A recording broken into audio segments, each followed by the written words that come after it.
Good afternoon. Good afternoon, ma'am. Good afternoon. കഴിഞ്ഞ ക്ലാസ്സിൽ എല്ലാരും വായിച്ചോ? മാപ്പൊക്കെ നോക്കി വായിക്കുകയൊക്കെ ചെയ്തോ? പഠിച്ചു ടീച്ചർ. പഠിച്ചല്ലേ? പഠിച്ചു കഴിഞ്ഞല്ലേ? ഓക്കെ, ഞാൻ ലാസ്റ്റ് ചോദിക്കാം കേട്ടോ. ക്ലാസ്സിന്റെ ലാസ്റ്റ് ചോദിക്കാം കഴിഞ്ഞ ക്ലാസ്സിലത്തെ ചോദ്യങ്ങള്. അപ്പൊ നമ്മ കഴിഞ്ഞ ക്ലാസ്സിൽ എന്തൊക്കെയാ പഠിച്ച് നിർത്തിയത്? എവിടെ വരെ പഠിച്ചു നിർത്തിയേ? ഉപദ്വീപീയ പീഠഭൂമികളൊക്കെ പഠിച്ചു. പിന്നെ ഇനി ഡെക്കാൻ പീഠഭൂമിന്റെ ആണ് പഠിക്കാനുള്ളത്. ആ, ഓക്കെ. അപ്പൊ നമ്മള് ഉപദ്വീപീയ പീഠഭൂമിയില് മധ്യമേടുകള്, ഡെക്കാൻ പീഠഭൂമി അല്ലെ, രണ്ടായിട്ട് തിരിച്ചിട്ടുണ്ട്. അതിനകത്ത് മധ്യമേടുകളിലെ മാൾവ പഠിച്ചു കഴിഞ്ഞു. അതുകൂടാതെ സത്പുര റേഞ്ച്, അതുപോലെ വിന്ധ്യ, പിന്നെ ചോട്ടാനാഗ്പൂർ പീഠഭൂമി, പിന്നെ ബുന്ദേൽഖണ്ഡ്, ബാഗേൽഖണ്ഡ്, അതിനെ തമ്മിൽ വേർതിരിക്കുന്ന മലനിര, ഇതൊക്കെ കഴിഞ്ഞ ക്ലാസ്സിൽ പറഞ്ഞതാണ് അല്ലെ. അപ്പൊ ഇനി നമുക്ക് നോക്കാനുള്ളത് ഡെക്കാൻ പീഠഭൂമിയാണ് കേട്ടോ. അപ്പോ ഡെക്കാൻ പീഠഭൂമിയുടെ ഒരു മാപ്പാണ് സ്ക്രീനിൽ നിങ്ങൾക്ക് കാണാനായിട്ട് സാധിക്കുന്നത്. നോക്കിയേ, കണ്ടോ? അതിനകത്ത് ഡെക്കാൻ പീഠഭൂമി മാത്രമല്ല അടയാളപ്പെടുത്തിയിരിക്കുന്നത്. നോക്കിയേ നിങ്ങള്, ഈ ഒരു റൈറ്റ് സൈഡിലായിട്ട് നോക്കിയേ, കണ്ടോ? കാണുന്നുണ്ടോ നിങ്ങള്? കാണുന്നില്ലേ? കാണുന്നുണ്ട്. നോക്കിയ ഒരു ബ്രൗൺ കളറിൽ കൊടുത്തിരിക്കുന്നത് നോർത്തേൺ മൗണ്ടെയ്ൻസ് ആണ് കേട്ടോ. നോർത്തേൺ മൗണ്ടെയ്ൻസ് എന്ന് പറഞ്ഞാൽ എന്താണ് നോർത്തേൺ മൗണ്ടെയ്ൻസ്? നമ്മൾ എടുത്തിട്ടില്ല ആ ഭാഗം. ഉത്തരപർവ്വത മേഖല കേട്ടോ. അതായത് ഇന്ത്യയുടെ ഭൂപ്രകൃതി വിഭാഗങ്ങളിൽ വെച്ചിട്ട് ഏറ്റവും വടക്കു ഭാഗത്തുള്ള ഭൂപ്രകൃതി വിഭാഗമാണ് എന്ത്? നോർത്തേൺ മൗണ്ടെയ്ൻസ് അഥവാ ഉത്തരപർവ്വത മേഖല. നോക്കി നിങ്ങൾ കണ്ടോ? ഏറ്റവും വടക്ക് ഭാഗത്തായിട്ട് കണ്ടോ ഇൻഡസ് ഒക്കെ ഒഴുകുന്നത്? ഒരു ഉത്തരപർവ്വത മേഖലയുടെ ഭാഗമായിട്ടാണ്, അല്ലെങ്കിൽ നോർത്തേൺ മൗണ്ടെയ്ൻസിന്റെ ഭാഗമായിട്ടാണ് കേട്ടോ. ബ്രൗൺ കളർ കേട്ടോ, ഉത്തരപർവ്വത മേഖല. ഇനി രണ്ടാമത്തെ നോക്കിയേ, രണ്ടാമത്തെ നമ്മൾ പഠിച്ചു കഴിഞ്ഞതാണ് ദ നോർത്തേൺ പ്ലെയിൻസ് അല്ലെ. നോർത്തേൺ പ്ലെയിൻ മീൻസ് എന്താ? ഉത്തര മഹാസമതലം അല്ലെ. ഉത്തര മഹാസമതലം ഒരു ഗ്രീൻ കളറിൽ കണ്ടോ. ഓക്കെ, ഇന്ത്യയുടെ ധാന്യപുര എന്നറിയപ്പെടുന്നത് അല്ലെ, ഉത്തര മഹാസമതലം കണ്ടോ. ഈ ഒരു ഭാഗമാണ് എന്ത്? ഉത്തര മഹാസമതലത്തിന്റെ ഭാഗമായിട്ട് വരുന്നത്. നോക്കിയേ, ഗംഗ ഒഴുകുന്നുണ്ട്. ഉത്തര മഹാസമതലത്തിലൂടെ എന്ത് ഒഴുകുന്നുണ്ട്? ഗംഗ ഒഴുകുന്നുണ്ട്. ഓക്കെ, ഇനി നോക്കിയേ നിങ്ങള്, യെല്ലോ കളറിൽ കൊടുത്തിരിക്കുന്നത് എന്താ? യെല്ലോ കളറിൽ കൊടുത്തിരിക്കുന്ന ആ ഒരു ഭൂപ്രകൃതി വിഭാഗം എന്തായിരിക്കും? ആ, ഗ്രേറ്റ് ഇന്ത്യൻ ഡെസേർട്ട് അല്ലെ. അതായത് നമ്മുടെ മരുഭൂമി അല്ലെ, ഇന്ത്യൻ മരുഭൂമിയാണെന്ത്? യെല്ലോ കളറില് രേഖപ്പെടുത്തിയിരിക്കുന്നത്. ഇനി നോക്കിയേ, ഡെക്കാൻ പ്ലാറ്റ്യൂ, നമ്മളിപ്പോ പഠിക്കാൻ പോകുന്ന ഡെക്കാൻ പ്ലാറ്റ്യൂ ആണെന്ത്? ഒരു എന്താ പറയാ, എന്ത് കളറായത്? വൈറ്റ് കളർ എന്ന് പറയാൻ പറ്റില്ല, ക്രീം കളർ അല്ലെ. ക്രീം കളറിൽ കൊടുത്തിരിക്കുന്നതാണ് എന്ത്? ആ ഒരു ഇത്രയും വലിയൊരു ഏരിയ ആണെന്ത്? ഡെക്കാൻ പ്ലാറ്റ്യൂ എന്ന് പറയുന്നത്. ഓക്കെ, ഇനി അടുത്തത് നോക്കിയേ, ദ കോസ്റ്റൽ പ്ലെയിൻസ് കേട്ടോ. ഗ്രീൻ കളറില്, വേറൊരു ഗ്രീൻ കളറില്, ഡാർക്ക് ഗ്രീൻ കളറിൽ കൊടുത്തിരിക്കുന്നതാണ് കോസ്റ്റൽ പ്ലെയിൻസ് കേട്ടോ. തീരപ്രദേശം, ഇന്ത്യയുടെ തീരപ്രദേശം അല്ലെ. നമ്മൾ പഠിച്ചതല്ലേ തീരപ്രദേശം? പഠിച്ചതല്ലേ? തീരപ്രദേശത്തെ എത്രയായിട്ട് തിരിക്കുന്നുണ്ട്? പടിഞ്ഞാറൻ തീരസമതലം എന്നും കിഴക്കൻ തീരസമതലം എന്നും തിരിക്കുന്നുണ്ട് അല്ലെ. പൂർവ്വതീരം അഥവാ പശ്ചിമതീരം അല്ലെ. ഓക്കെ, പശ്ചിമതീരമാണത് ഇവിടെ കണ്ടോ. ഗുജറാത്ത് തുടങ്ങി ഇവിടെ നോക്കിയേ, കണ്ടോ, ഇവിടം വരെ, അറ്റം വരെ, കന്യാകുമാരി വരെ വ്യാപിച്ചിരിക്കുന്നതാണ് എന്ത്? ഇന്ത്യയുടെ പശ്ചിമതീരം അല്ലെ. അത് നമ്മൾ പഠിച്ചു കഴിഞ്ഞതാണ്. ഓക്കെ, ഇനി നോക്കിയേ നിങ്ങൾ റൈറ്റ് സൈഡില്, ഇതെന്താ? ഇതാണ് ഇന്ത്യയുടെ പശ്ചിമ തീരം അല്ലെ. എവിടെ തുടങ്ങിയ? കന്യാകുമാരി മുതല് എവിടം വരെയാ വ്യാപിച്ചിരിക്കുന്നേ? എവിടം വരെയാ? പശ്ചിമ ബംഗാൾ. പശ്ചിമ ബംഗാൾ വരെ അല്ലെ. അവിടം വരെയാണ് എന്ത് വ്യാപിച്ചിരിക്കുന്നേ? ഈ ഒരു പൂർവ്വതീരം വ്യാപിച്ചിരിക്കുന്നത് കേട്ടോ. ഓക്കെ, ഇനി നോക്കിയേ, ഐലൻഡുകളാണ് കേട്ടോ. അപ്പോ ഐലൻഡ് എന്ന് പറഞ്ഞാൽ എന്താണ്? ദ്വീപുകൾ അല്ലെ. ഇന്ത്യയുടെ ദ്വീപുകളാണ് എന്ത്? ഇവിടെ കൊടുത്തിരിക്കുന്നത് കേട്ടോ. അതിവിടെ കൊടുത്തിട്ടുണ്ട്. ലക്ഷദ്വീപ് കൊടുത്തിട്ടുണ്ട്, കൂടാതെ ആൻഡമാൻ ആൻഡ് നിക്കോബാർ കൊടുത്തിട്ടുണ്ട് അല്ലെ. ഓക്കെ, അപ്പൊ ഇത്രയും കാര്യങ്ങളാണ് എന്താ ഇന്ത്യയുടെ ഭൂപ്രകൃതി വിഭാഗം എന്ന് പറയുന്നത്. മനസ്സിലായോ നിങ്ങൾക്ക്? ഇപ്പോ ഇതൊന്ന് പിക്ചറൈസ് ചെയ്ത് തന്നതിലൂടെ മനസ്സിലായില്ലേ ഏകദേശം? ഓക്കെ, ഇനി നോക്ക്, നമ്മള് നേരെ ഡെക്കാൻ പ്ലാറ്റ്യൂയിലോട്ട് വരാം. അപ്പൊ അതെ ക്രീം കളർ അല്ലെ, സാൻഡൽ കളറിൽ കൊടുത്തിരിക്കുന്നതാണ് എന്ത്, ഡെക്കാൻ പ്ലാറ്റ്യൂ എന്ന് പറയുന്നത് അല്ലെ. അപ്പോ ഇതെന്ന് പറയുന്നത് ഉപദ്വീപീയ പീഠഭൂമിയുടെ ഭാഗമായിട്ടുള്ള പീഠഭൂമിയാണ് എന്ത്, ഡെക്കാൻ പീഠഭൂമി അല്ലെ. അതായത് രണ്ടായിട്ട് തിരിച്ചിരിക്കുന്നതിൽ ഒന്ന് മധ്യമേട്, ഇതിന്റെ തെക്ക് ഭാഗമാണ് എന്ത്, ഡെക്കാൻ പീഠഭൂമി എന്ന് പറയുന്നത്. ഇതിന്റെ ആകൃതി വരുന്നത് നോക്കിയേ, നിങ്ങൾ കാണാനായിട്ട് സാധിക്കും അല്ലെ. എന്താ ആകൃതിയാ ഡെക്കാൻ പീഠഭൂമിക്ക്? ട്രയാങ്കിൾ. ത്രികോണാകൃതിയാണ് പീഠഭൂമിക്ക്. ഇനി എന്താണ്, ഈ ഒരു ഡെക്കാൻ പീഠഭൂമിയുടെ ഭൂരിഭാഗം പ്രദേശങ്ങളും എന്ത് തണുത്തുറഞ്ഞുണ്ടായതാണ്? എന്താന്ന് പറയാമോ? ലാവ തണുത്തുറഞ്ഞ് ഉണ്ടായതാണ്. ഓക്കെ, അതായത് ആ ഒരു പ്രദേശത്ത് എന്താണ് ധാരാളം, അതായത് പണ്ടത്തെ കാലത്തൊക്കെ എന്താണ് ധാരാളം അഗ്നിപർവ്വത സ്ഫോടനങ്ങൾ ഉണ്ടായിട്ടുണ്ട്. അപ്പൊ ആ ഒരു അഗ്നിപർവ്വത സ്ഫോടനത്തിന്റെ ഒക്കെ ഫലമായിട്ട് അതിൽ നിന്നും പുറത്തു വരുന്ന ലാവ തണുത്തുറഞ്ഞിട്ടാണ് എന്തുണ്ടായത്, ഈ ഒരു ഡെക്കാൻ പീഠഭൂമി രൂപം കൊണ്ടത്. ഓക്കെ, അത് ഓർത്തിരിക്കുക കേട്ടോ.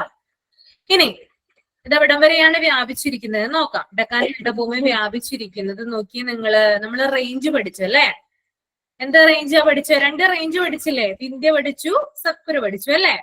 അപ്പൊ ഡെക്കാൻ പീഠഭൂമി വ്യാപിച്ചിരിക്കുന്നത് വടക്ക് സത്പുര തൊട്ട് തെക്ക് കന്യാകുമാരി വരെയാണ് എന്ത് വ്യാപിച്ചിരിക്കുന്നത്, ഡെക്കാൻ പീഠഭൂമി കേട്ടോ.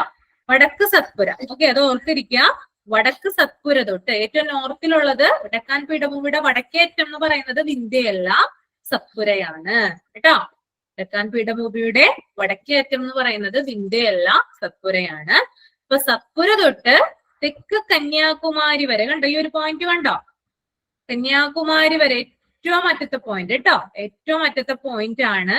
ആ ഒരു കന്യാകുമാരി വരെ വ്യാപിച്ചിരിക്കുന്നതാണ് എന്ത്, ഡെക്കാൻ എന്ന് പറയുന്ന പീഠഭൂമി അല്ലെ.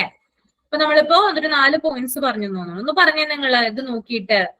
ഫസ്റ്റ് പോയിന്റ് എന്താ വരുന്നേ? ത്രികോണാകൃതി. ത്രികോണാകൃതി. തണുത്തുറഞ്ഞുണ്ടായത്. ഓക്കെ, തൊട്ട് തെക്ക് കന്യാകുമാരി വരെ ഓക്കെ. ഇനി നർമ്മദാ നദിക്ക് തെക്കായിട്ടാണ് ഡെക്കാൻ പീഠഭൂമി സ്ഥിതി ചെയ്യുന്നത്. അതായത് നർമ്മദാ നദി ഒഴുകുന്നുണ്ടല്ലോ അല്ലെ, അതായത് ആ ഒരു എന്താ പറയാ മിഡിൽ പാർട്ടിലൂടെയാണ് എന്ത് ഒഴുകുന്നത്, നർമ്മദ ഒഴുകുന്നത് അല്ലെ, ഇന്ത്യയുടെ മിഡിൽ പാർട്ടിലൂടെയാണ് ഒഴുകുന്നത്. അപ്പൊ അതിന്റെ തെക്ക് ഭാഗത്തായിട്ടാണ് എന്ത്, നർമ്മദാ നദി ഒഴുകുന്നതിന്റെ തെക്ക് ഭാഗത്തായിട്ടാണ് എന്ത് സ്ഥിതി ചെയ്യുന്നത്, ഡെക്കാൻ പീഠഭൂമി സ്ഥിതി ചെയ്യുന്നത്. അത് ഓർത്തിരിക്കുക കേട്ടോ. ഇനി ഡെക്കാൻ പീഠഭൂമിയുടെ വടക്ക് കിഴക്ക് സ്ഥിതി ചെയ്യുന്ന പ്രധാന മലനിരകൾ. ഇവിടെ പോയിന്റ് ചെയ്തിട്ടില്ല, ഒന്ന് നിങ്ങൾ ഈ പിക്ചർ ഒന്ന് കാണുമ്പോൾ ഒന്ന് നോക്കുക. അതായത് ഇതാണ് ഡെക്കാൻ പീഠഭൂമി അല്ലെ.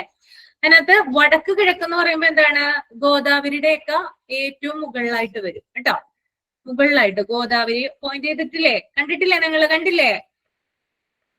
കണ്ടു.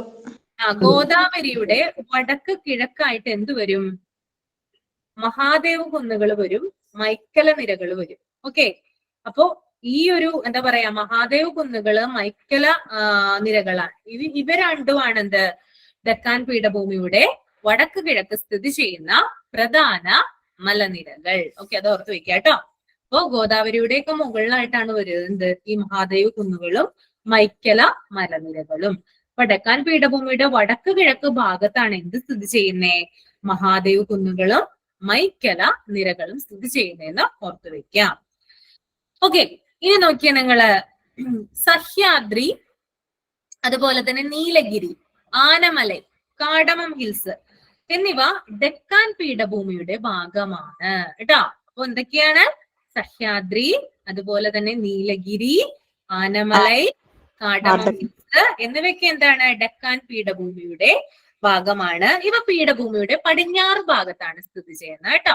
നോക്കിയേ, പടിഞ്ഞാറ് ഭാഗം എന്ന് പറയുമ്പോ ഏത് സൈഡിലായിട്ട് വരും, കണ്ടോ? ഈ ഒരു ഭാഗത്തായിട്ട് വരില്ലേ പടിഞ്ഞാറ് ഭാഗം? കണ്ടോ ആ കൃഷ്ണയുടെ ഒക്കെ എന്താണ് താഴെയിട്ട് വരും കേട്ടോ, ഏറ്റവും താഴെയിട്ട് വരും. ഞാൻ കാണിച്ചു തരാം. അതായത് ഇത് ഇന്ത്യയുടെ പടിഞ്ഞാറ് സൈഡാണ് അല്ലെ. എന്നാൽ ഇതിന് നോക്കിയാൽ നിങ്ങൾക്ക് ഇപ്പൊ കാണാനായിട്ട് സാധിക്കും സഹ്യാദ്രി, നീലമലൈ, അതുപോലെ തന്നെ ആനമലയൊക്കെ ഇപ്പൊ കാണാനായിട്ട് സാധിക്കും കേട്ടോ. അത് കേരളത്തിന്റെ ഒരു പിക്ചർ എടുക്കുകയാണ് ഞാൻ. കണ്ടോ കേരളത്തിന്റെ എന്താണ് നോക്കിയേ നിങ്ങള് കാണുന്നുണ്ടോ? നീലഗിരി കാണുന്നില്ലേ? കണ്ടോ കണ്ണദേവൻ ഹിൽസ് ഞാനൊക്കെ പറഞ്ഞ കുറെ, അതായത് ഇതിനകത്ത് കണ്ണദേവൻ ഹിൽസ് ഒന്നും നിങ്ങൾ നോക്കണ്ടിട്ട് ഇപ്പോഴോ, ഞാൻ പറയുന്ന കാര്യങ്ങൾ മാത്രം നോക്കിയാൽ മതി. കാടമം ഹിൽസ് കൊടുത്തിട്ടില്ലേ? കണ്ടോ കാടമം ഹിൽസ് കൊടുത്തിട്ടുണ്ട്. അതുപോലെ സഹ്യാദ്രി എന്ന് പറയുന്നത് എന്താണ് നമ്മുടെ പശ്ചിമഘട്ടം അല്ലേ അല്ലേ? അതുകൂടാതെ ആനമലൈ എന്നൊക്കെ പറയുന്നത് ഏറ്റവും താഴെയായിട്ടാണ് ആ ഭാഗം കാണപ്പെടുന്നത് കേട്ടോ. തമിഴ്നാടിന്റെ ഒക്കെ ഭാഗമായിട്ടാണ്, ഇതിനകത്ത് കൊടുത്തിട്ടില്ല. അപ്പൊ ഇതൊക്കെ എന്താണ് ഇങ്ങനെ നോക്കുമ്പോ എന്താണ് നമ്മുടെ കേരളത്തിന്റെ ഭാഗത്ത് നിന്ന് നോക്കുമ്പോ എന്താണ് റൈറ്റ് സൈഡ് ആണ് നമുക്ക് കാണപ്പെടുന്നത്. എന്നാല് നമ്മുടെ ഇന്ത്യയുടെ മാപ്പ് നമ്മൾ നോക്കുമ്പോൾ ഇത് കാണപ്പെടുന്നത് എങ്ങനെയാണ്? ഏത് ഭാഗത്താ കാണപ്പെടുന്നത്? പടിഞ്ഞാറ് ഭാഗത്ത്. ഓക്കെ, അപ്പൊ മഹാദേവ് കുന്നുകളും മൈക്കല നിരകളും ഒക്കെ എവിടെയാണ്? അത് വടക്ക് കിഴക്കായിട്ടാണ് സ്ഥിതി ചെയ്യുന്നത് ഡക്കാൻ പീഠഭൂമിയുടെ. എന്നാൽ സഹ്യാദ്രി, അതുപോലെ നീലഗിരി, ആനമലൈ, കാടമം ഹിൽസ് എന്നിവ ഡക്കാൻ പീഠഭൂമിയുടെ പടിഞ്ഞാറ് ഭാഗത്തും കാണപ്പെടുന്നു. ഇത്രയും പോയിന്റ് മനസ്സിലായോ? മനസ്സിലായി. ഓക്കെ, അപ്പൊ ഞാൻ നേരത്തെ പറഞ്ഞു എന്താണ് അനേകം വർഷങ്ങൾക്ക് മുൻപ് എന്താണ് അഗ്നിപർവ്വത സ്ഫോടനത്തിന്റെ ഒക്കെ ഫലമായിട്ടാണ് ലാവ തണുത്തുറഞ്ഞ് ഈ ഒരു പീഠഭൂമി രൂപം കൊണ്ടത്. അപ്പോ ഡക്കാൻ പീഠഭൂമിയുടെ വടക്ക് പടിഞ്ഞാറ് ഭാഗം പ്രത്യേകിച്ച് പറയാണ് അഗ്നിപർവ്വത സ്ഫോടനങ്ങളുടെ ഫലമായി ലാവ തണുത്തുറഞ്ഞ പ്രദേശം രൂപപ്പെട്ടു. ഈ ഒരു മേഖലയെ പറയുന്ന പേരാണ് ഡക്കാൻ ട്രാപ്പ് മേഖല. അത് ഓർത്തു വെക്കുക കേട്ടോ. ഡക്കാൻ പീഠഭൂമിയുടെ വടക്കു പടിഞ്ഞാറ് ഭാഗം അഗ്നിപർവ്വത സ്ഫോടനങ്ങളുടെ ഫലമായിട്ട് ലാവ തണുത്തുറഞ്ഞുണ്ടായ പ്രദേശമാണ് ഡക്കാൻ ട്രാപ്പ് മേഖല കേട്ടോ. അപ്പൊ ഇതിന്റെ ഒരു പ്രത്യേക ഒരു ഭാഗം എന്താണ് ഡക്കാൻ ട്രാപ്പ് മേഖല എന്ന് അറിയപ്പെടുന്നത് കേട്ടോ. വടക്കു പടിഞ്ഞാറ് ഭാഗം അറിയപ്പെടുന്നത് ഡക്കാൻ ട്രാപ്പ് മേഖല എന്നാണ്. ഇനി ഡക്കാൻ ട്രാപ്പ് മേഖല ആഗ്നേയ ശിലകൾ കൊണ്ടാണ് നിർമ്മിച്ചിരിക്കുന്നത് കേട്ടോ. അത് ഇമ്പോർട്ടന്റ് ആയിട്ടുള്ള പോയിന്റ് ആണ്. ഡക്കാൻ ട്രാപ്പ് മേഖല എന്തുകൊണ്ട് നിർമ്മിതമാണെന്ന് ചോദിച്ചാൽ അത് ആഗ്നേയ ശിലകളാൽ നിർമ്മിതമാണെന്ന് ഓർത്തു വയ്ക്കാം. ഓക്കെ, ഇനി ഡക്കാൻ പീഠഭൂമിയിൽ കാണപ്പെടുന്ന മണ്ണിനും ഏതാ? കറുത്ത മണ്ണാണ് അല്ലെ? ഓക്കെ, ഡക്കാൻ പീഠഭൂമിയിലൂടെ ഒഴുകുന്ന നദികളുണ്ട്. അതിവിടെ പോയിന്റ് ഔട്ട് ചെയ്തിട്ടുണ്ട് ആ മാപ്പില്. നോക്കിയേ നിങ്ങള്. ഗോദാവരി, കൃഷ്ണ, കാവേരി. ഒരെണ്ണം കൂടി ഉണ്ട്, മഹാനദി. അതിവിടെ അപ്പൊ ഗോദാവരി, കൃഷ്ണ, കാവേരി, മഹാനദി. നദികള് ഒഴുകുന്നത് ഇതിലെ കൂടിയാ ഏത് പീഠഭൂമിയിൽ കൂടി? ഡക്കാൻ പീഠഭൂമി അല്ലെ. ഇനി പീഠഭൂമിയെ രണ്ടായിട്ട് തിരിച്ചിട്ടുണ്ട്. ഏതൊക്കെയാണെന്ന് അറിയാമോ? പൂർവഘട്ടവും പശ്ചിമഘട്ടവും. പൂർവഘട്ടം ഉണ്ട്, പശ്ചിമഘട്ടം ഉണ്ട് കേട്ടോ. എന്നൊക്കെയാ പശ്ചിമഘട്ടം എടുത്തിരുന്നോ? ഇല്ലല്ലോ, എടുത്തിട്ടില്ല. ഓക്കെ, അപ്പൊ ഡക്കാൻ പീഠഭൂമിയെ രണ്ടായിട്ട് തിരിച്ചിരിക്കുന്നതാണ്. ഒന്ന് പൂർവഘട്ടം, മറ്റൊന്ന് പശ്ചിമഘട്ടം കേട്ടോ. ഓക്കെ,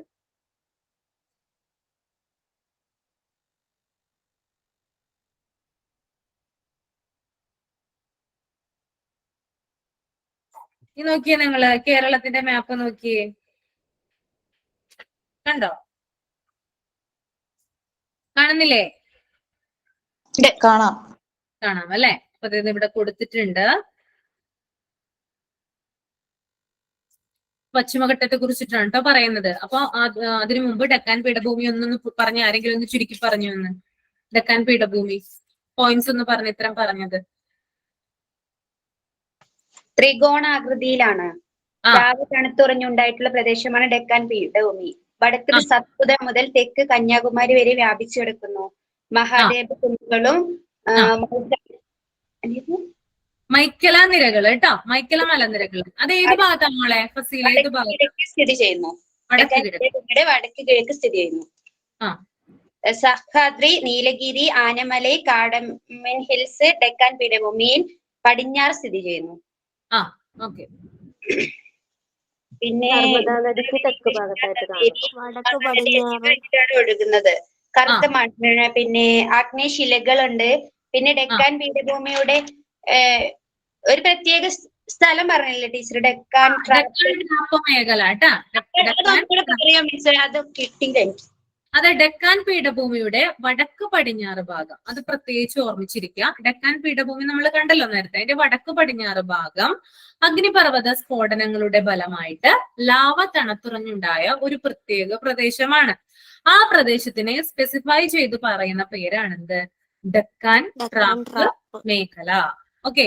ഇനി ഡെക്കാൻ ട്രാപ്പ് മേഖല ആഗ്നേയ ശിലകൾ കൊണ്ട് നിർമ്മിതമാണ്. ഓക്കെ, ആ 2 പോയിന്റ് അതുമായി ബന്ധപ്പെട്ടിട്ടുള്ളൂ. ഇനി വേറെ ആരെങ്കിലും പറഞ്ഞ ഇതിന്റെ കണ്ടിന്യൂസ് ആയിട്ട്? നർമ്മദാ നദിക്ക് തെക്ക് ഭാഗത്തായിട്ട് കാണപ്പെടുന്നു. ആ അതെ, നർമ്മദാ നദിക്ക് തെക്കായിട്ട് സ്ഥിതി ചെയ്യുന്നു. പിന്നെ മഹാനദി, ഗോദാവരി, കൃഷ്ണ, കാവേരി എന്നീ നദികൾ ഒഴുകുന്നു. ആ പിന്നെ പ്രധാനമായി 2ആയിട്ട് തരംതിരിച്ചിരിക്കുന്നു: പൂർവ്വഘട്ടവും പശ്ചിമഘട്ടവും.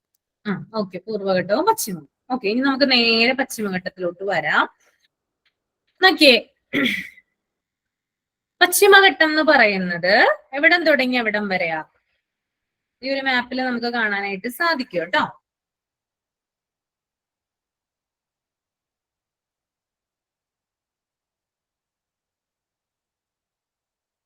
നോക്കിയേ,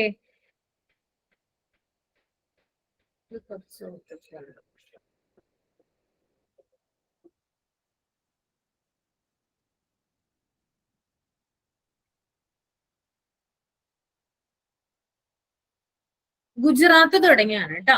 ഗുജറാത്ത് കണ്ടോ, മുംബൈ മഹാരാഷ്ട്രന്റെ മുകളിലോട്ട് കൂടി പോകുന്നുണ്ട്. അപ്പൊ അത് ഏത് ഭാഗമായിട്ട് വരും? ഗുജറാത്ത് കേട്ടോ. ഗുജറാത്തിന്റെ ഭാഗം തുടങ്ങിയിട്ട് ഗുജറാത്ത് മഹാരാഷ്ട്ര അതിർത്തി മുതല് കന്യാകുമാരി വരെ പശ്ചിമഘട്ടം വ്യാപിച്ചിരിക്കുന്നു. ഓക്കെ, അപ്പൊ ഏതൊക്കെയാണ്? ഗുജറാത്ത് തുടങ്ങി, നോക്കിയേ നിങ്ങൾ കണ്ടോ, പടിഞ്ഞാറ് ഭാഗത്തായിട്ട് എന്താണ്? ഗുജറാത്ത് തുടങ്ങി തെക്ക് കന്യാകുമാരി വരെ വ്യാപിച്ചിരിക്കുന്ന ഒന്നാണ് എന്ത് പറയുന്നത്? പശ്ചിമഘട്ടം എന്ന് പറയുന്നത്.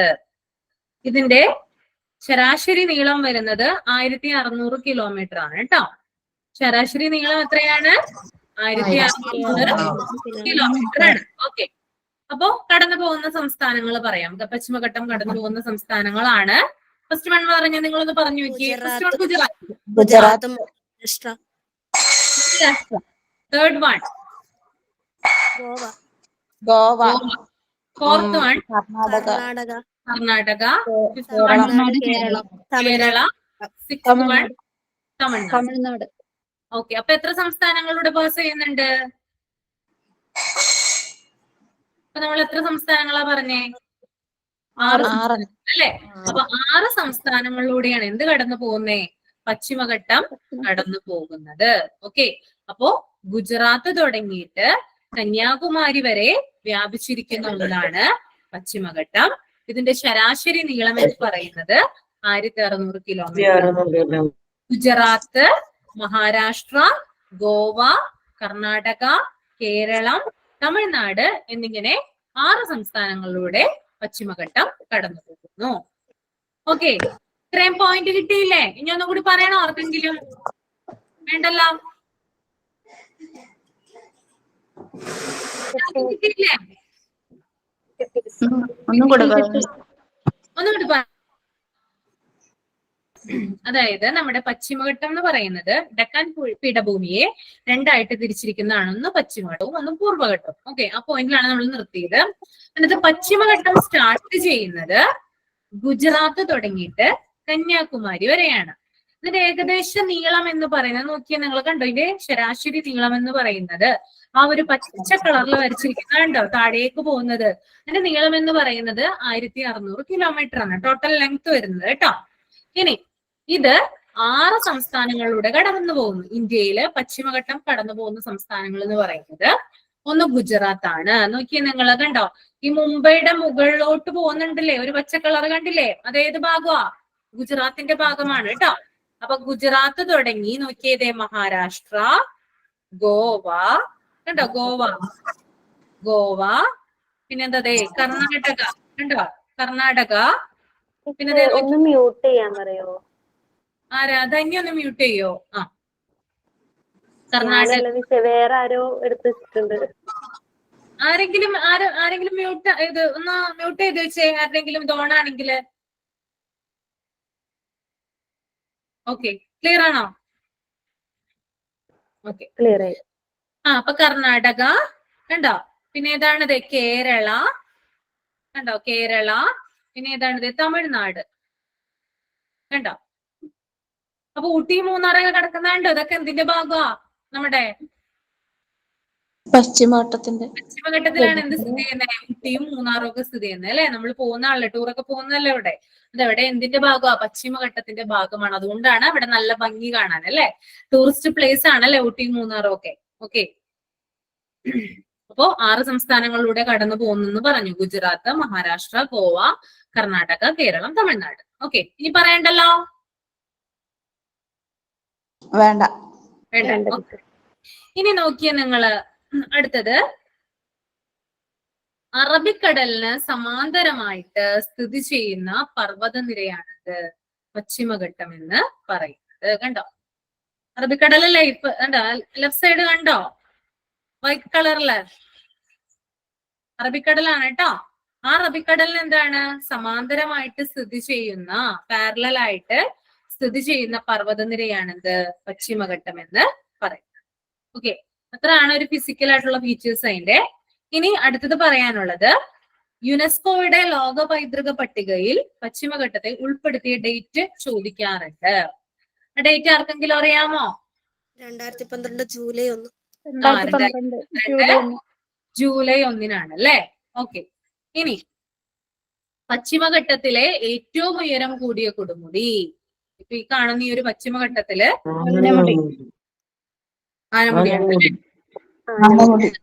ആനമുടിയാണ്. ആനമുടി എത്രയാണ് അതിന്റെ മീറ്റർ വരുന്നേ? 2695. 2695 മീറ്റർ ആണ് ഈ ആനമുടിയുടെ മീറ്റർ വരുന്നത് കേട്ടോ, ഉയരം വരുന്നത്. പശ്ചിമഘട്ടത്തിലെ ഏറ്റവും ഉയരം കൂടിയ കൊടുമുടിയാണെന്ത് ആനമുടി എന്ന് പറയുന്നത്. ഓക്കെ, ഇനി 2695 കേട്ടോ, 85 അല്ല 95 കേട്ടോ, 2695 മീറ്റർ. ഇനി മഹാരാഷ്ട്ര, കർണാടക കണ്ടോ, രണ്ടടുത്തടുത്ത സ്റ്റേറ്റുകളാണെന്ത്, ഒന്ന് മഹാരാഷ്ട്രയും ഒന്ന് കർണാടകയും അല്ലെ. ടോപ്പില് മഹാരാഷ്ട്ര നിൽക്കുന്നു, അതിന് താഴെ എന്തുണ്ട്, കർണാടക സ്ഥിതി ചെയ്യുന്നു. അപ്പൊ മഹാരാഷ്ട്രയിലും കർണാടകയിലും പശ്ചിമഘട്ടത്തെ അറിയപ്പെടുന്ന മറ്റൊരു പേര് എന്താ? പറഞ്ഞോ കറക്റ്റ്. സഹ്യാദ്രി എന്നാണ് കേട്ടോ. എന്താണ് മഹാരാഷ്ട്രയിലും അതുപോലെ തന്നെ കർണാടകയിലും പശ്ചിമഘട്ടം അറിയപ്പെടുന്നത് സഹ്യാദ്രി എന്നാണ്. ഓക്കെ, സഹ്യാദ്രി എന്നാണ് അവിടുത്തെ ആളുകള് ഒരു പശ്ചിമഘട്ടത്തെ വിളിക്കുന്നത്. ഓക്കെ, ഇനി കേരളത്തിൽ പശ്ചിമഘട്ടം അറിയപ്പെടുന്നത് അവിടുത്തെ ലോക്കൽസ് അല്ലെങ്കിൽ ആ ഒരു പ്രദേശത്തെ ആളുകള് വിളിക്കുന്നത് സഹ്യപർവ്വതം അല്ലെ. സഹ്യപർവ്വതം എന്നാണ് കേരളത്തിലെ ഈ ഒരു പർവ്വതനിര അറിയപ്പെടുന്നത്, സഹ്യപർവ്വതം കേട്ടോ. ഓക്കെ, ഇനി പശ്ചിമഘട്ടം എന്ന് പറയുന്നത് പൂർവഘട്ടത്തെക്കാൾ താരതമ്യേന ഉയരക്കൂടുതലുള്ളവയും അതുകൂടാതെ തുടർച്ചയായിട്ടുള്ളവയുമാണ്. ഓക്കെ, അപ്പോ നമ്മൾ പൂർവഘട്ടവും പശ്ചിമഘട്ടവും പഠിക്കുമ്പോൾ അത് ഞാൻ നിങ്ങൾക്ക് കമ്പാരിസൺ ചെയ്ത് കാണിച്ചു തരാം. അതായത് ഇപ്പൊ ജസ്റ്റ് ഒന്ന് ഓർത്തിരുന്നാൽ മാത്രം മതി. ഈ പശ്ചിമഘട്ടം എന്ന് പറയുന്നത് പൂർവഘട്ടം ഉണ്ടല്ലോ, റൈറ്റ് സൈഡിൽ എന്തുണ്ട്, പൂർവഘട്ടം ഉണ്ട് അല്ലെ. അപ്പൊ ആ പൂർവഘട്ടത്തേക്കാൾ എന്താണ് താരതമ്യേന എന്താണ് ഉയരക്കൂടുതലുള്ളവയാണ്. അതായത് ഉയരം കൂടുതലാണ് എന്തിന്, പശ്ചിമഘട്ടത്തിന്. കൂടാതെ കണ്ടിന്യൂസ് ആയിട്ട് പോകുന്ന മലനിരയാണ്, കണ്ടിന്യൂസ് ആയിട്ട് പോകുന്ന പർവ്വതനിരയാണ് എന്ത് ഈ ഒരു പശ്ചിമഘട്ടം എന്ന് പറയുന്നത്. പക്ഷെ പൂർവഘട്ടം നമ്മൾ നോക്കുമ്പോൾ എന്താണ് താരതമ്യേന ഉയരക്കുറവാണ്, പിന്നെ ഒരു തുടർച്ചയില്ല, നമുക്ക് തുടർച്ച നഷ്ടപ്പെടുന്നത് കാണാൻ സാധിക്കും. പൂർവഘട്ടം നമ്മൾ പഠിക്കുമ്പോൾ ഞാൻ പറഞ്ഞുതരാം, അതായത് തുടർച്ചയില്ല, അതായത് ഇടയ്ക്കിടയ്ക്ക് എന്ത് ചെയ്യുന്നുണ്ട്, അതിന്റെ കണ്ടിന്യൂസ് ആയിട്ടുള്ള ഒരു സംഭവം അവിടെ നഷ്ടപ്പെടുന്നുണ്ട്. മടക്ക് കാണാൻ പറ്റും, ഇടയ്ക്കിടയ്ക്ക് വിട്ട് ഗ്യാപ്പുകൾ കാണാനായിട്ട് സാധിക്കും. എവിടെ? പൂർവഘട്ടത്തിൽ. എന്നാല് പശ്ചിമഘട്ടത്തിൽ നമുക്ക് കാണാനായിട്ട് സാധില്ല. കണ്ടില്ലേ, നിങ്ങൾ കണ്ടില്ലേ, എവിടെയെങ്കിലും ഒരു ഗ്യാപ്പ് ഉണ്ടോ ഇതിന്? ഉണ്ടോ? ഇല്ല. നേരെ മുകളിൽ നിന്ന് താഴേക്ക് ഒരൊറ്റ പോക്കാണ് അല്ലെ, ഒരിടത്തും ഗ്യാപ്പില്ല. പക്ഷെ പൂർവ്വഘട്ടത്തിന് ഇങ്ങനെയല്ല, ഗ്യാപ്പ് ഉണ്ട്. അതുകൊണ്ടാണ് അവിടെ പറയുന്നേ. അപ്പൊ പൂർവ്വഘട്ടത്തെക്കാൾ ഉയരക്കൂടുതലുള്ളത് ഏതാണെന്ന് ചോദിച്ചാൽ അത് പശ്ചിമഘട്ടമാണ്.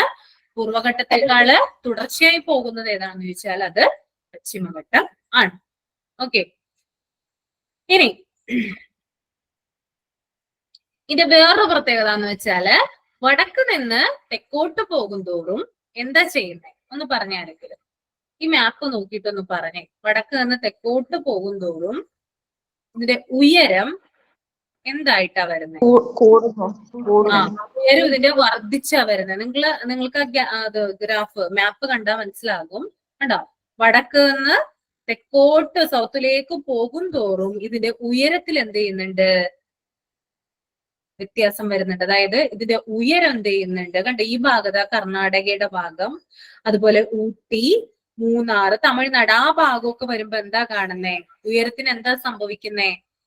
ഉയരം കൂടുതലാണ് കേട്ടോ. അപ്പൊ അതൊരു ക്രമമാണ്, അതൊന്ന് ഓർത്തു വെച്ചാൽ മതി. അതായത് പശ്ചിമഘട്ടത്തിന് വടക്ക് നിന്ന് തെക്കോട്ട് പോകുന്തോറും ഉയരം വർദ്ധിച്ച് വർദ്ധിച്ച് വരുന്നു. ഓക്കെ, അതൊരു പോയിന്റ് ആണ് കേട്ടോ, അതൊന്ന് ഓർത്ത് വയ്ക്കാം. ഇനി പശ്ചിമഘട്ട മലനിരകളുടെ ശരാശരി ഉയരം പറഞ്ഞിട്ടുണ്ട് കേട്ടോ. അതായത് നമ്മൾ നേരത്തെ 1600 എന്താ പഠിച്ചേ? ദൂരം, നീളമല്ലേ?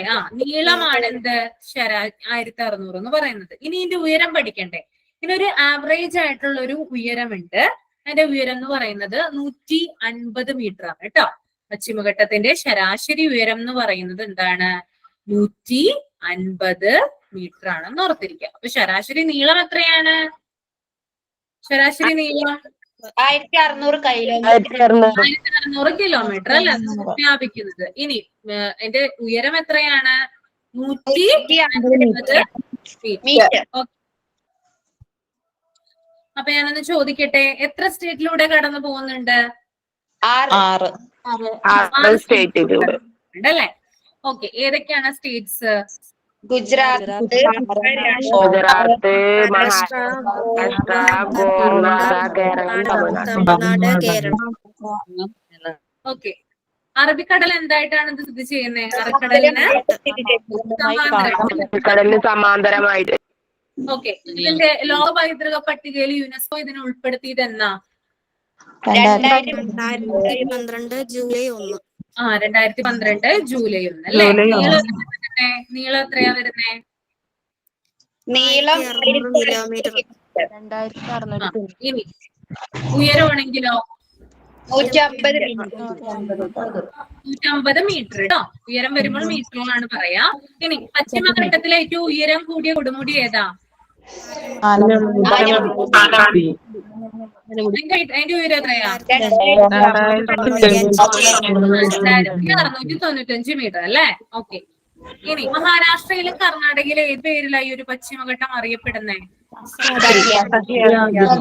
അല്ലേ? ഓക്കെ, ഇനി കേരളത്തിലാണെങ്കിലോ? ഇനി പശ്ചിമഘട്ടത്തെക്കാൾ എന്ത് പ്രത്യേകതയാണ്, അല്ല ഈ പൂർവ്വഘട്ടത്തിനേക്കാൾ എന്ത് പ്രത്യേകതയാണ് ഈ ഒരു പശ്ചിമഘട്ടത്തിനുള്ളത്? ഉയരം കൂടുതലാണ്. ഇനി വടക്കുന്ന് തെക്കോട്ട് പോകും തോറും ഉയരം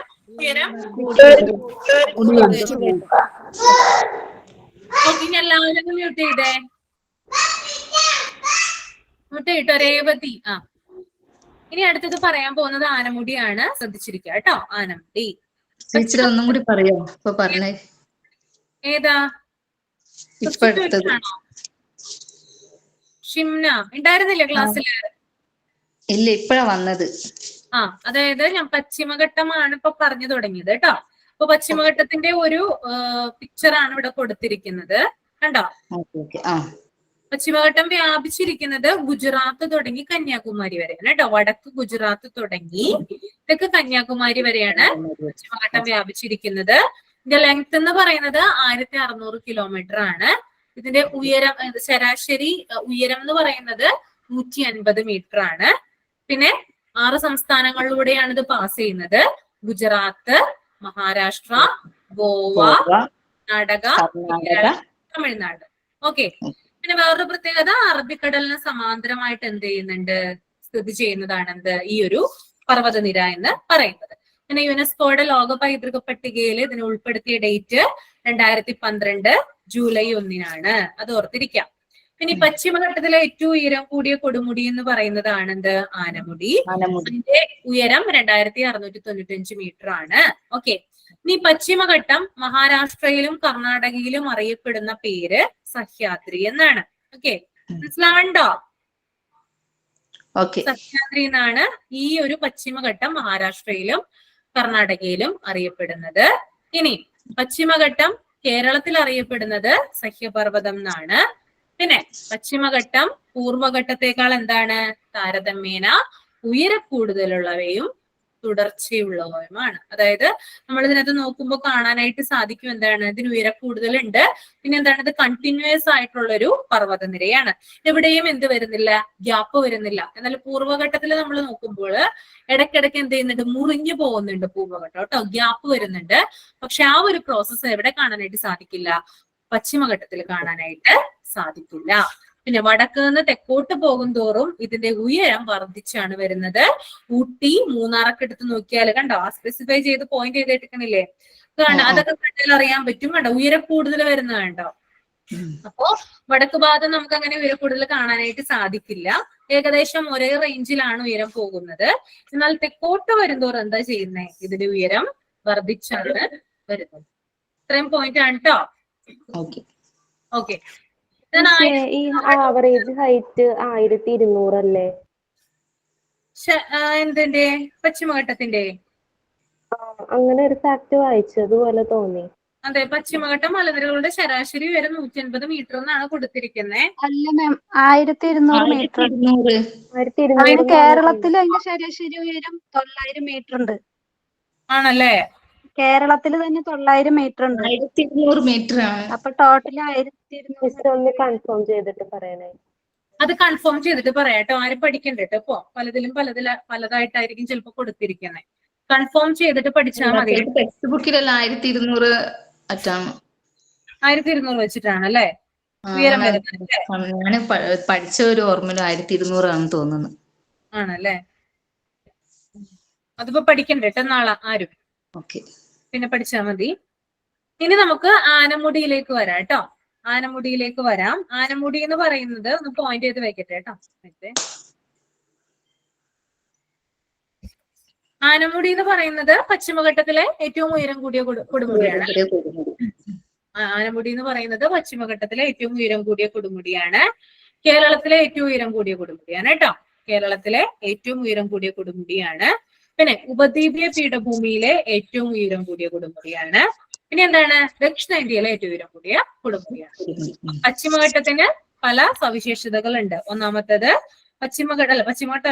ആനമുടിക്ക് പല പ്രത്യേകതകളുണ്ട്. ഒന്ന്, പശ്ചിമഘട്ടത്തിലെ ഏറ്റവും ഉയരം കൂടിയ കൊടുമുടിയാണ്. 2, കേരളത്തിലെ ഏറ്റവും ഉയരം കൂടിയ കൊടുമുടിയാണ്. 3, ഉപദ്വീപീയ പീഠഭൂമിയിലെ ഏറ്റവും ഉയരം കൂടിയ കൊടുമുടിയാണ്. 4, ഉപദ്വീപീയ എന്താ പറയാ, ദക്ഷിണേന്ത്യയിലെ തന്നെ ഏറ്റവും ഉയരം കൂടിയ കൊടുമുടി. ഓക്കെ. ഇനി ഉപദ്വീപീയ പീഠഭൂമിയിൽ ഞാൻ പറഞ്ഞു ഏറ്റവും ഉയരം കൂടിയ കൊടുമുടി ഏതാ? ആനമുടി. ഇനി രണ്ടാമത്തെ കൊടുമുടി ഏതാ? എവറസ്റ്റ്. ഉപദ്വീപീയ എവറസ്റ്റ് കൊടുമുടിയില്ലേ? ഉപദ്വീപീയ പീഠഭൂമിയിലല്ല എവറസ്റ്റ് വരുന്നേ, പർവ്വത മേഖലല്ല. അല്ലല്ല, ഏതാ രണ്ടാമത്തെ? ദോഡാബേട്ട കേട്ടോ.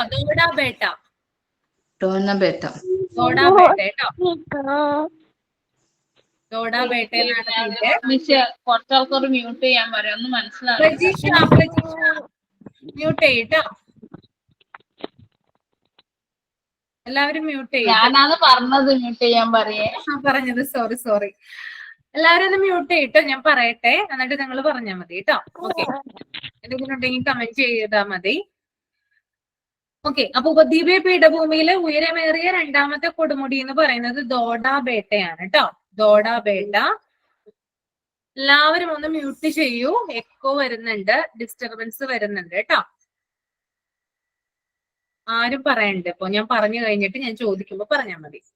ഓക്കെ. അപ്പൊ ഉപദ്വീപീയ പീഠഭൂമിയിലെ ഏറ്റവും ഉയരം കൂടിയ കൊടുമുടി എന്ന് പറയുന്നത് ആനമുടിയാണ്. എന്നാൽ ഉപദ്വീപീയ പീഠഭൂമിയിലെ രണ്ടാമത്തെ കൊടുമുടി എന്ന് പറയുന്നത് ദോഡാബേട്ടയാണ് കേട്ടോ. 2637 മീറ്റർ ആണ് ഇതിന്റെ ഉയരം വരുന്നത് കേട്ടോ. ദോഡാബേട്ടയുടെ ഉയരം വരുന്നത് എത്രയാണ്? 2637. അതൊന്ന് ഓർത്തിരിക്കുക കേട്ടോ. അപ്പൊ ഒന്നാമത്തത് ആനമുടി, രണ്ടാമത്തത് ഉപദ്വീപീയ പീഠഭൂമിയിലാണെങ്കിൽ ദോഡാബേട്ട, 2637 മീറ്റർ. ഇനി പശ്ചിമഘട്ടത്തിലെ ചുരങ്ങളാണ് കേട്ടോ പറയാൻ പോകുന്നത്.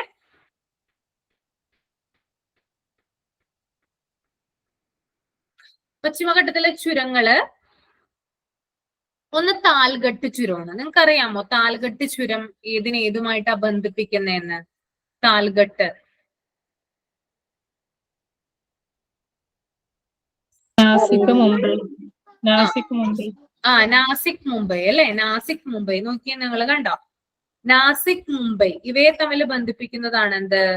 താൽഗട്ട് ചുരം എന്ന് പറയുന്നത് കേട്ടോ. താൽഗട്ട് ചുരം എന്താണ്? നാസിക്കിനെയും മഹാരാഷ്ട്രയിലെ നാസിക്കിനെയും മുംബൈയെയും തമ്മിൽ എന്താണ് ബന്ധിപ്പിക്കുന്നതാണ് എന്ത്? താൽഗട്ട് ചുരം. ഇനി അടുത്തതാണ് ബോർഗട്ട് ചുരം കേട്ടോ. ബോർഗട്ട് ചുരം അത് മഹാരാഷ്ട്രയിലെ തന്നെ മുംബൈയെയും പൂനെയെയും തമ്മിലാണ് കേട്ടോ. അപ്പൊ മുംബൈ ടു പൂന കണക്ട് ചെയ്യുന്നതാണ് എന്ത്? ബോർഗട്ട് ചുരം എന്ന് പറയുന്നത്. ഇനി നോക്കിയേ നിങ്ങള്, അടുത്ത ചുരമാണ് പാലക്കാട് ചുരം അല്ലെ? നമുക്ക് പോപ്പുലർ ആണ് അല്ലെ? അത് ഏതിനെ തമ്മിൽ കണക്ട് ചെയ്യുന്നതാ പാലക്കാട് ചുരം? പാലക്കാടിനെയും കോയമ്പത്തൂരിനെയും തമ്മിൽ ബന്ധിപ്പിക്കുന്നതാണ് എന്ത്? പാലക്കാട് ചുരം കേട്ടോ. അപ്പോ ഞാനിപ്പോ പശ്ചിമഘട്ടത്തിലെ ചുരങ്ങളാണ് പറഞ്ഞത്. ഒന്ന് താൽഗട്ട് ചുരമാണ്. താൽഗട്ട് ചുരം എന്ന് പറയുന്നത് മുംബൈ ടു നാസിക് ആണ്. ഇനി ബോർഗട്ട് ചുരം എന്ന് പറയുന്നത് മുംബൈ ടു പൂനെയാണ്. ഇനി പാലക്കാട് ചുരം എന്ന് പറയുന്നത് പാലക്കാട് ടു കോയമ്പത്തൂരാണ്. ഓക്കെ. ഇനി അടുത്തത് പശ്ചിമഘട്ടവും പൂർവ്വഘട്ടവും സന്ധിക്കുന്നത് എവിടെയാണ്? ഓക്കെ. അപ്പൊ പശ്ചിമഘട്ടവും എന്താ?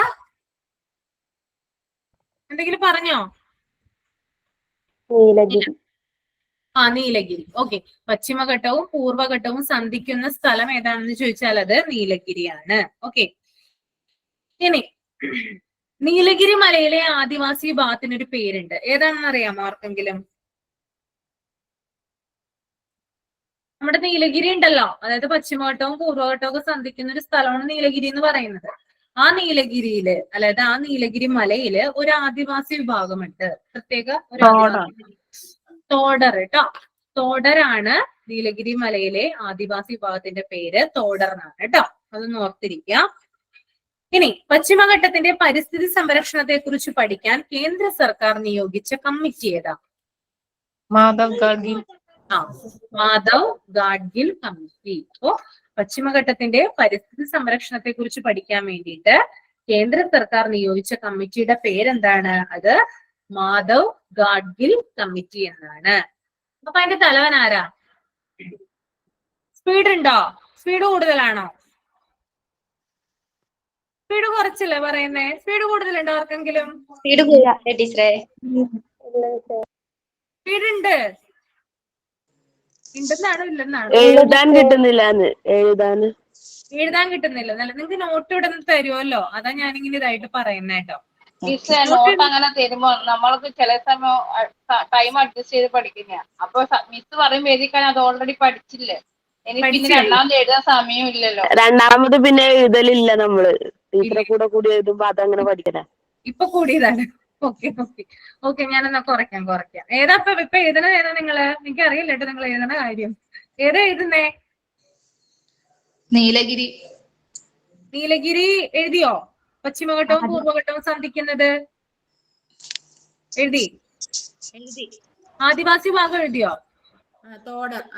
തോടർ എഴുതി. അതിന്റെ അടുത്തുള്ള പശ്ചിമഘട്ടത്തിന്റെ പരിസ്ഥിതി സംരക്ഷണത്തെ കുറിച്ച് പഠിക്കാൻ കേന്ദ്ര സർക്കാർ നിയോഗിച്ച കമ്മിറ്റി. പശ്ചിമഘട്ടത്തിന്റെ പരിസ്ഥിതി സംരക്ഷണത്തെ കുറിച്ച് പഠിക്കാൻ കേന്ദ്ര സർക്കാർ നിയോഗിച്ച കമ്മിറ്റി.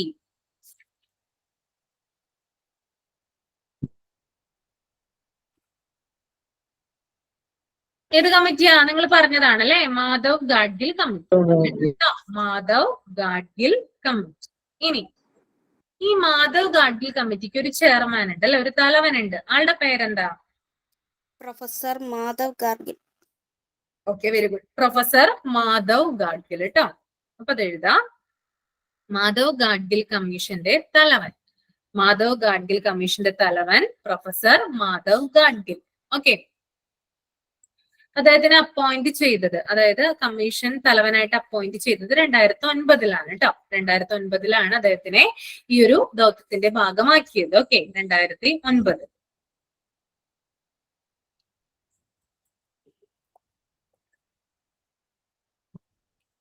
ഇപ്പൊ പശ്ചിമഘട്ടത്തിനെ കുറിച്ച് പഠിക്കാനാണ് ഇദ്ദേഹത്തെ ഏർപ്പെടുത്തിയത് അല്ലെ. 2009 ഇദ്ദേഹത്തെ അപ്പോയിന്റ് ചെയ്തു.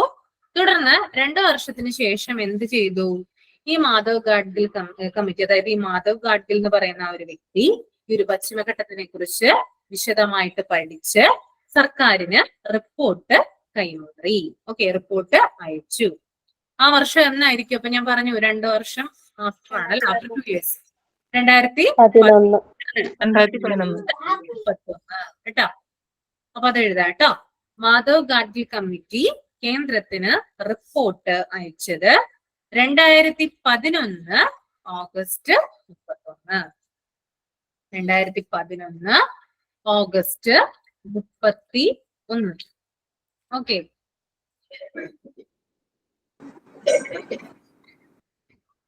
ഇതുവരെ എഴുതിയില്ലേ? ക്ലിയർ അല്ലേ ഇതുവരെ പറഞ്ഞത്?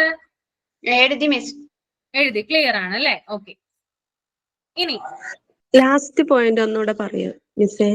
മാധവ് ഗാഡ്ഗിൽ കമ്മിറ്റി കേന്ദ്രത്തിന് റിപ്പോർട്ട് അയച്ചത് 2011 August 31. 2011 August 31. Okay, okay miss. ഇനി ഈ മാധവ് ഗാഡ്ഗിൽ എന്താണ്? അപ്പോ 2009 ഇദ്ദേഹത്തെ അപ്പോയിന്റ് ചെയ്തു. തുടർന്ന് ഇദ്ദേഹം പശ്ചിമഘട്ടത്തെ കുറിച്ച് വിശദമായിട്ട് പഠിച്ച് അവലോകനം ചെയ്ത് റിപ്പോർട്ട് തയ്യാറാക്കി. ആ റിപ്പോർട്ട് അദ്ദേഹം 2011 ഓഗസ്റ്റ് 31 കേന്ദ്രത്തിന് അയച്ചു. പക്ഷേ കേന്ദ്രം ഈ റിപ്പോർട്ടില് സാറ്റിസ്ഫൈഡ് ആയോ? ഇല്ല. ആയില്ല അല്ലെ. അപ്പൊ എന്ത് ചെയ്യും സർക്കാർ? വേറൊരു പുതിയൊരു പുതിയ പുതിയൊരാളെ അപ്പോയിന്റ് ചെയ്യും അല്ലെ. അങ്ങനെ പുതിയൊരാളപ്പൊ വന്നുട്ടോ അവിടെ. ഓക്കെ, അപ്പൊ മാധവ് ഗാഡ്ഗിൽ റിപ്പോർട്ടിനെ കുറിച്ച് പഠിക്കാനായിട്ട് കേന്ദ്ര സർക്കാർ നിയോഗിച്ച കമ്മിറ്റിയാണെന്ത്? കസ്തൂരി രംഗൻ. അപ്പൊ എന്താണ്, ഈ മാധവ് ഗാഡ്ഗില് പല ആശയങ്ങളും കാര്യങ്ങളും എന്ത് ചെയ്തിട്ടുണ്ട്? ആ ഒരു റിപ്പോർട്ടിൽ ഇൻക്ലൂഡ് ചെയ്തിട്ടുണ്ട്. അപ്പൊ അതിനകത്ത് സാറ്റിസ്ഫൈഡ് അല്ലാത്തതുകൊണ്ട് കസ്തൂരി രംഗനോട് നിർദ്ദേശിച്ചു, എന്താണ്, നിങ്ങൾ ഈ മാധവ് ഗാഡ്ഗിലിന്റെ റിപ്പോർട്ട് ഒന്ന് വിശദമായിട്ട് പഠിച്ച് അതിന്മേലൊരു റിപ്പോർട്ട് തയ്യാറാക്കണമെന്ന് പറഞ്ഞു. അപ്പോ ഇദ്ദേഹത്തിന് എന്ത് ചെയ്യാൻ പറ്റില്ല? ഈ റിപ്പോർട്ട് പഠിച്ചുകൊണ്ട് മാത്രം ഇയാൾക്കൊരു റിപ്പോർട്ട് തയ്യാറാക്കാനായിട്ട് പറ്റുമോ? ഇല്ല. എന്ത് ചെയ്യണം? പശ്ചിമഘട്ടത്തെ കുറിച്ച് പഠിക്കണം അല്ലെ. പശ്ചിമഘട്ടത്തിനെ കുറിച്ച് ടോട്ടലായിട്ടൊരു ഇവാലുവേഷൻ നടത്തിയാൽ മാത്രമേ കമ്പയർ ചെയ്ത്, അതായത് മാധവ് ഗാഡ്ഗിലിന്റെ ആ ഒരു റിപ്പോർട്ടും പശ്ചിമഘട്ടത്തിന്റെ എങ്ങനെയാണ് അതിന്റെ കാര്യങ്ങളൊക്കെ വരുന്നത് എന്നുള്ള ഒരു കമ്പാരിസൺ നടത്തിയാൽ മാത്രമേ സർക്കാരിന് ഡീറ്റെയിൽ ആയിട്ടുള്ള ഒരു റിപ്പോർട്ട് ആർക്ക് സബ്മിറ്റ് ചെയ്യാൻ പറ്റുള്ളൂ? ഈ ഒരു കസ്തൂരി രംഗന് സബ്മിറ്റ് ചെയ്യാനായിട്ട് സാധിക്കുള്ളൂ. അപ്പോ മാധവ് ഗാഡ്ഗിൽ റിപ്പോർട്ടിനെ കുറിച്ച് പഠിക്കാനാണ് ആരെ നിയോഗിച്ചത്? കസ്തൂരി രംഗൻ എന്ന് പറയുന്ന ആ ഒരു വ്യക്തിയെ നിയോഗിച്ചത്. അത് മനസ്സിലാക്കാം കേട്ടോ. അപ്പൊ എഴുതാം, മാധവ് ഗാഡ്ഗിൽ റിപ്പോർട്ടിനെ കുറിച്ച് പഠിക്കാൻ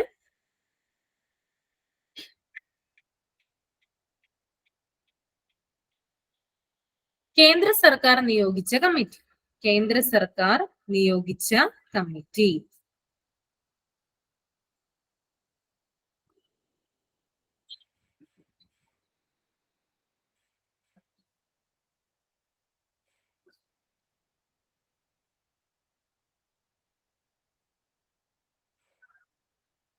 ഏതാണ്? കസ്തൂരി രംഗൻ കമ്മിറ്റി കേട്ടോ. കസ്തൂരി രംഗൻ കമ്മിറ്റി. അപ്പൊ അതിന്റെ തലവൻ ആരാ? പ്രൊഫസർ കസ്തൂരി രംഗൻ കേട്ടോ.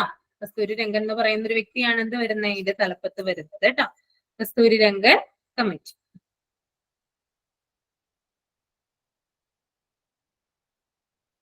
ഇനി ഇദ്ദേഹം റിപ്പോർട്ട് സമർപ്പിച്ചു. ഓക്കെ, ഇദ്ദേഹം എന്താണ് ഇതിനെക്കുറിച്ച് കസ്തൂരി അതായത് മാധവ് ഗാഡ്ഗിൽ റിപ്പോർട്ടിനെ കുറിച്ച് പഠിച്ചു, പശ്ചിമഘട്ടത്തെ കുറിച്ച് വിശദമായിട്ട് പഠിച്ചു. അതിനെ തുടർന്ന് ആഫ്റ്റർ 2 years 2 വർഷത്തിന് ശേഷം എന്താണ് ഇദ്ദേഹം റിപ്പോർട്ട് സമർപ്പിച്ചു. അപ്പൊ ഏതാ ഇയർ വരിക? 2013. 2013 ഏപ്രിലിലാണ് ഇദ്ദേഹം റിപ്പോർട്ട് സബ്മിറ്റ് ചെയ്തത് കേട്ടോ. 2013 ഏപ്രിൽ.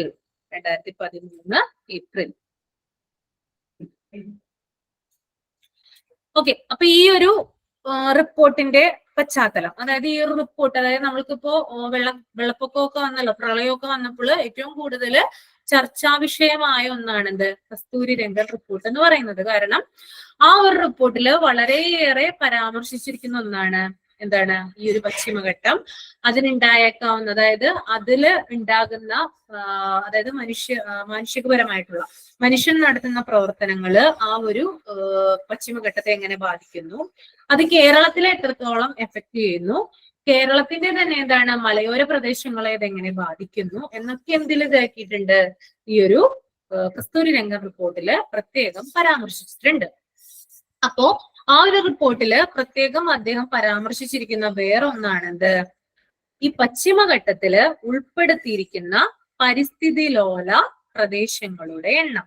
ഓക്കെ, അത് ഒരു 123 വില്ലേജ് ഉണ്ട് കേട്ടോ.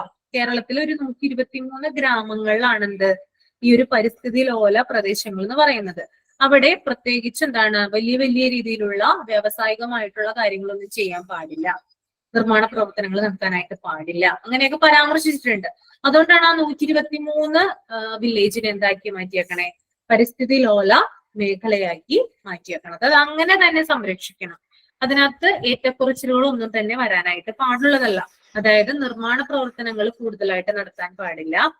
അങ്ങനെ തന്നെ, അതായത് എങ്ങനെയാണോ അത് മെയിൻറ്റെയിൻ ചെയ്യുന്നത് അതുപോലെ തന്നെ എന്ത് ചെയ്യണം, മെയിൻറ്റെയിൻ ചെയ്ത് കൊണ്ടുപോയാൽ മാത്രമേ ആ ഒരു പ്രദേശം സംരക്ഷിക്കപ്പെടുകയുള്ളൂ. ആ ഒരു പ്രദേശത്തിന്റെ സംരക്ഷണം കൊണ്ട് മാത്രമാണ് പശ്ചിമഘട്ടം ഇനി ഭാവിയിൽ എന്ത് ചെയ്യുള്ളൂ, നിലനിൽക്കുകയുള്ളൂ. ഓക്കെ, അതൊക്കെ പറഞ്ഞിരിക്കുന്ന ഇതിലാ ഈ ഒരു കസ്തൂരി രംഗൻ റിപ്പോർട്ടിലാണ് കേട്ടോ. അപ്പൊ അതൊന്ന് എഴുതാം. കസ്തൂരി രംഗൻ റിപ്പോർട്ട് പ്രകാരം കേരളത്തിലെ പരിസ്ഥിതി ലോല മേഖലയിൽ ഉൾപ്പെടുന്ന വില്ലേജുകളുടെ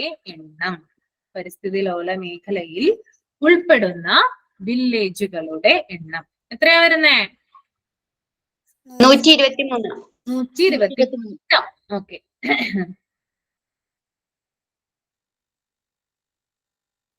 ഓക്കെ. അപ്പോൾ ഇവര് കേന്ദ്രത്തിന് എന്ത് ചെയ്തു? കേന്ദ്രത്തിനാണല്ലേ അയച്ചത് അല്ലെ? കസ്തൂരി രംഗൻ റിപ്പോർട്ട് അയച്ചത് ആർക്കാ?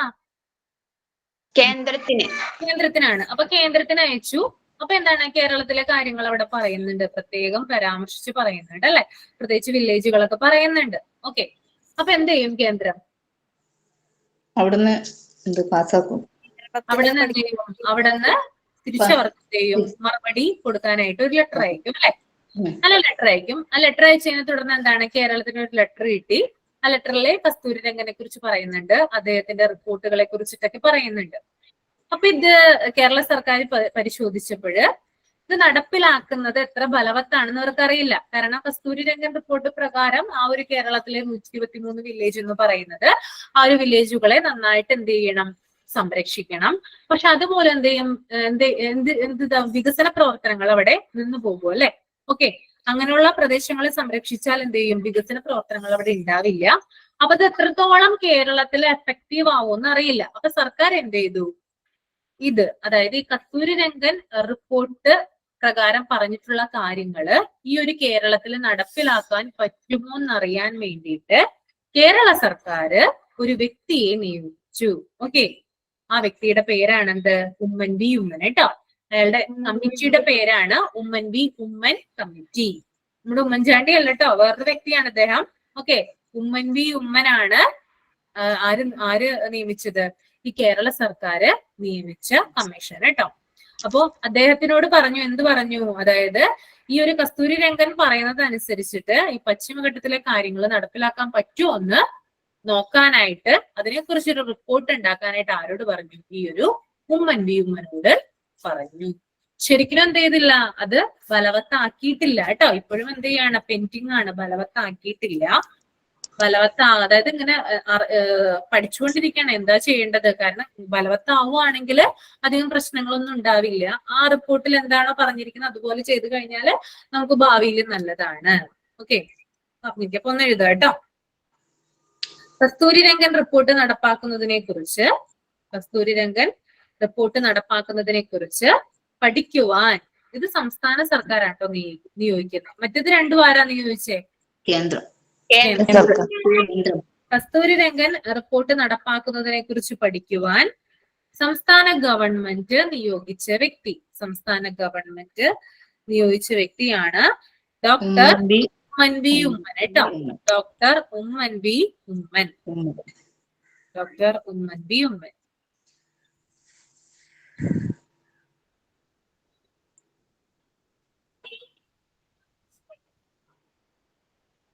ഓക്കെ, ഇനി അടുത്തത് പശ്ചിമഘട്ടത്തിന്റെ തെക്ക് ഭാഗത്ത് സ്ഥിതി ചെയ്യുന്ന കുന്നുകൾ അറിയപ്പെടുന്ന ഒരു പേരുണ്ട്. ഏത് കുന്നാണെന്ന് അറിയാമോ? പശ്ചിമഘട്ടത്തിന്റെ തെക്ക് ഭാഗത്ത് ഏലം കുന്നുകളാണ് അല്ലെ. പശ്ചിമഘട്ടത്തിന്റെ തെക്ക് ഭാഗത്ത് സ്ഥിതി ചെയ്യുന്ന കുന്നുകളാണെന്ത്?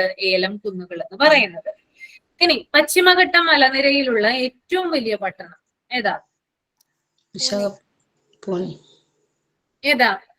പൂനെ കേട്ടോ, മഹാരാഷ്ട്ര. മഹാരാഷ്ട്ര. ഓക്കെ, പൂനെയാണ് മഹാരാഷ്ട്രയിലെ പൂനെയാണ് പശ്ചിമഘട്ട മലനിരയിലുള്ള ഏറ്റവും വലിയ പട്ടണം എന്ന് ഓർത്തിരിക്കുക.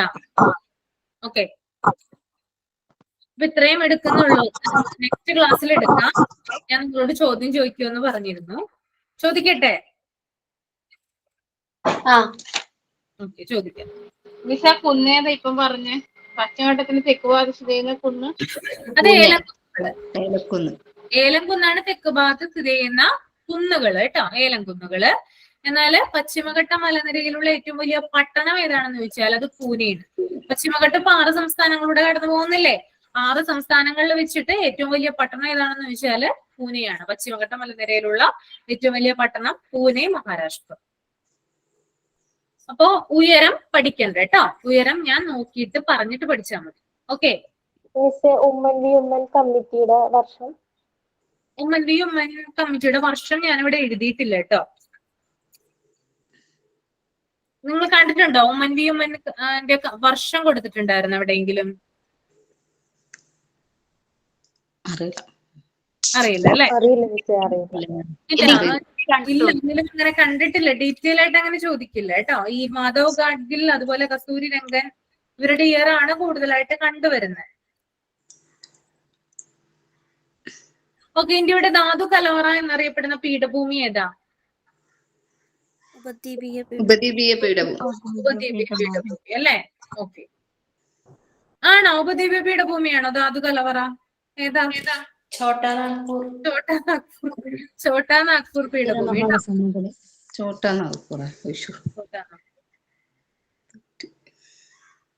ഇന്ത്യയെ തെക്കേ ഇന്ത്യ, വടക്കേ ഇന്ത്യ എന്ന് വേർതിരിക്കുന്ന പർവ്വതനിര ഏതാ? ഇന്ത്യ പർവ്വതനിരകൾ അല്ലെ? ഓക്കെ. ഉപദ്വീപീയ പീഠഭൂമിയുടെ വടക്കു ഭാഗം ഏതാ? ഉത്തര മഹാസമുദ്രം.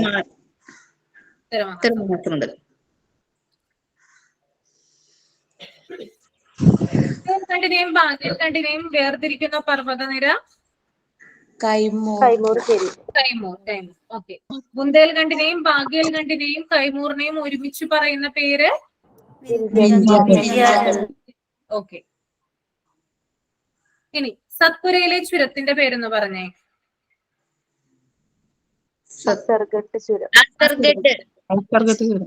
ഓക്കെ. ഇനി സത്പുരയിലെ ഏറ്റവും ഉയരം കൂടിയ കൊടുമുടി ഏതാ?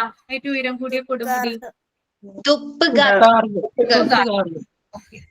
ഇനി ഇന്ത്യയിലെ ഏറ്റവും ഉയരം കൂടിയ കൊടുമുടി ഏതാ? കലുമർ കേട്ടോ. കലുമർ കൊടുമുടി കേട്ടോ. ഒന്നും കൂടി പറയാ ക്വസ്റ്റ്യന്? ഇന്ത്യയിലെ ഏറ്റവും ഉയരം കൂടിയ കൊടുമുടിയാണ് കലുമർ കൊടുമുടി കേട്ടോ. കലുമർ കൊടുമുടി. ഓക്കെ.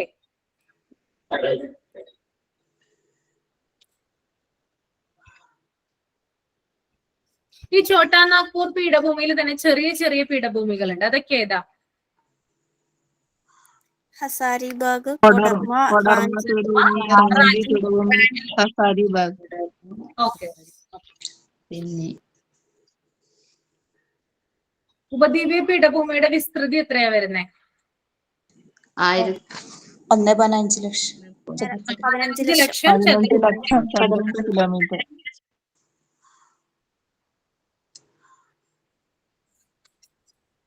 പിന്നെ ഇത്ര മതി. അടുത്ത ക്ലാസ്സിൽ പഠിച്ചിട്ട് വരാം കേട്ടോ. നിങ്ങക്ക് എക്സാം എടുക്കണ്ടേ ഇതിന്റെ? ലൈവ് എക്സാം വേണം. എടുക്കാറില്ലേ? അതേപോലെ എഴുതിയാൽ മതി. ഏതാ മോളെ? കേട്ടില്ല. ബുക്കിലെ മിസ് എഴുതിപ്പിച്ചിട്ട് എക്സാം എടുക്കാറില്ലേ?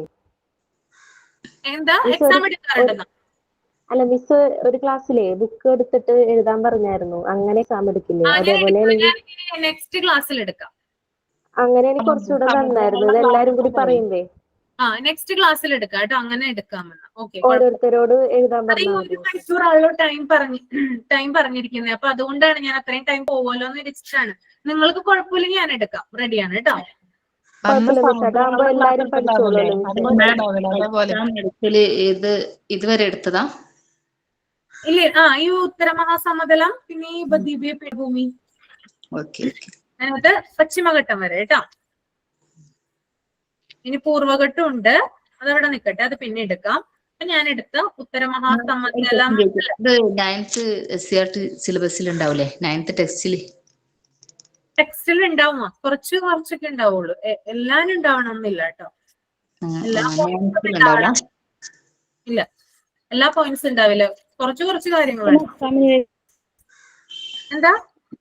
ഏതൊക്കെയാണ് ഉത്തര മഹാസമതലം? ഉത്തര മഹാസമതലം, ഉപദ്വീപീയ പീഠം, അതിനകത്ത് പശ്ചിമഘട്ടം വരെ കേട്ടാ. ഉത്തര മഹാസമതലം തുടങ്ങി പശ്ചിമഘട്ടം വരെ പഠിച്ചിട്ട് വരിക. എക്സാം എഴുതിക്കില്ല? എക്സാം ഞാൻ ചോദ്യം പറയാം, നിങ്ങൾ ആൻസർ എഴുതിയാൽ മതി. പിന്നെ പ്രീവിയസ് ആയിട്ടുള്ള ക്വസ്റ്റ്യൻസ് ഞാൻ കൊണ്ടുവരാം കേട്ടോ. അത് കൊണ്ടുവന്ന് കഴിഞ്ഞ് അതും വർക്ക്ഔട്ട് ചെയ്യിപ്പിക്കാം. നോട്ട്സ് ഇവിടെ നിന്ന് നിങ്ങൾക്ക് തരുമല്ലോ. ഇതിന്റെ തന്നെ നോട്ട്സ് തരില്ലേ? തരും, നാളെ തരും. നാളെ തരും നിങ്ങൾക്ക്. നാളെ കിട്ടും കേട്ടോ. നിങ്ങൾക്ക് ഇതിന്റെ നോട്ട്സ് നാളെ കിട്ടും. ഓക്കെ. അപ്പൊ ക്ലാസ് വൈകിപ്പിക്കാം കേട്ടോ. Thank you ma'am.